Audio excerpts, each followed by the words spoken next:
மக்கள் அனைவருக்கும் மாலை வணக்கம். வீடியோக்குள்ளே போகிறதுக்கு முன்னாடி நீங்கள் நம்ம சேனலுக்கு புதிய பார்வையாளர்களாக இருந்தீங்கன்னா மறக்காம நம்ம சேனலை சப்ஸ்கிரைப் பண்ணி வச்சுங்க. ஏன்னு கேட்டிங்கன்னா அரசியல் தொடர்பான நிகழ்வுகளை நீங்கள் தெரிஞ்சுக்கணும்னு வச்சுக்கலாம் நம்ம சேனலை சப்ஸ்கிரைப் பண்ணி வச்சுங்க. அது மட்டும் இல்லை, பக்கத்தில் இருக்கிற பெல்லைக்கான ஆள் வைங்க. அப்போ தான் நம்ம போடுற வீடியோ நோட்டிஃபிகேஷன் வரும். நீங்களும் உடனுக்குடன் தெரிஞ்சுக்கலாம். வாங்க மக்களே, வீடியோக்குள்ளே போட வீடியோ கொஞ்சம் ஸ்கிப் பண்ணாமல் பாருங்கள்.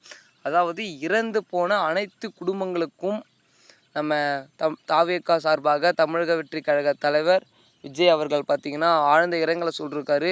என்னால் நான் என்ன தான் இரங்கல் சொன்னாலும் உங்களுக்கு என்ன தான் காசு கொடுத்தாலும் அந்த இறந்து போன உயிர் உங்களுக்கு திரும்ப வராது. அந்த ஒரு உயிர் உங்களுக்கு தான் எவ்வளோ இம்பார்ட்டண்ட். அவர் இருந்தால் அந்த வீட்டில் என்ன செய்திருப்பாரோ, அவர் பெரிய ஆளாகி வளர்ந்து அவர் ஃபேமிலி எப்படி பார்த்துப்பாரோ அதை விட நல்ல மாதிரியாக அவர் வாழ்நாள் முழுவதும் அவங்க குடும்பத்தை பார்த்துருக்கிறதா தமிழக வெற்றி கழகத்தின் மரியா வில்சன் தலைவர் ஜோபியார் தொழில்நுட்ப கல்லூரி இவர் பார்த்திங்கன்னா நம்ம தமிழக வெற்றி கழகத்தோட உறுப்பினர். அவர் பார்த்திங்கன்னா அந்த பொறுப்பை ஏற்றுக்கொண்டிருக்கிறார். அதாவது என்ன பொறுப்பு என்றுன்னு பார்த்திங்கன்னா, அந்த கரூரில் நடந்த துயர சம்பவம் இன்றைய அவருடைய இதயத்தை கடைந்து கொண்டே இருக்கிறது. உயிர் இழந்தவங்களுக்கு ஈடாக நாம் எதையும் செய்துவிட முடியாது. ஆனால் அவர்களின் கனவுகளை நிறைவேற்ற துணை நிற்க முடியும். அதாவது என்ன சொல்கிறாங்கன்னு பார்த்தீங்கன்னா, அவருக்கு ஈடாக நம்ம எவ்வளோ காசு கொடுத்தாலோ பொருள் கொடுத்தாலோ இதுவும் ஆகாது. பட் அவருக்குன்னு ஒரு கனவு இருக்குது பார்த்தீங்களா, அந்த கனவு அவருக்கு வீடு கட்டணுமோ இல்லை அவங்க ஃபேமிலி நல்லா பார்த்துக்கணுமோ அப்படின்னு சொல்லிட்டு ஏகப்பட்ட கனவு இருக்குது. அந்த கனவுகளை அனைத்தையும் அந்த வகையில் அந்த பாதிக்கப்பட்ட குடும்பங்களுக்கு பார்த்திங்கன்னா தேவையான பள்ளி கல்லூரி செலவு வசதி, அதாவது அவங்களுக்கு வேலை வாங்கி தரது, அது மட்டும் இல்லாமல் அவங்களுக்கு ஆயுள் காப்பீடு திட்டம் என்று நிறைய செய்கிறாங்க நம்ம தாவேகா தலைவர் மூலிமா.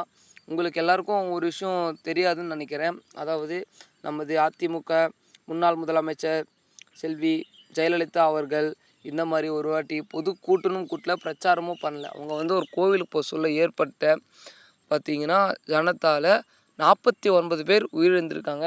இது நிறைய பேருக்கு தெரியாது, தெரிஞ்சுக்குங்க.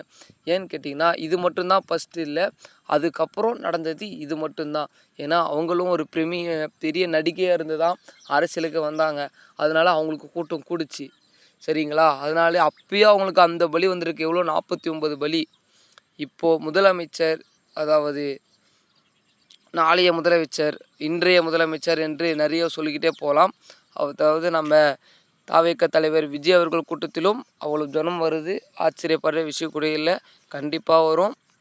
அது மட்டும் இல்லை, அனைத்து குடும்பங்களுக்கும் ஆழ்ந்த இரங்கல் தெரிவித்துக் கொள்கிறார் நம்ம தாவேகா தலைவர் விஜய் அவர்கள்.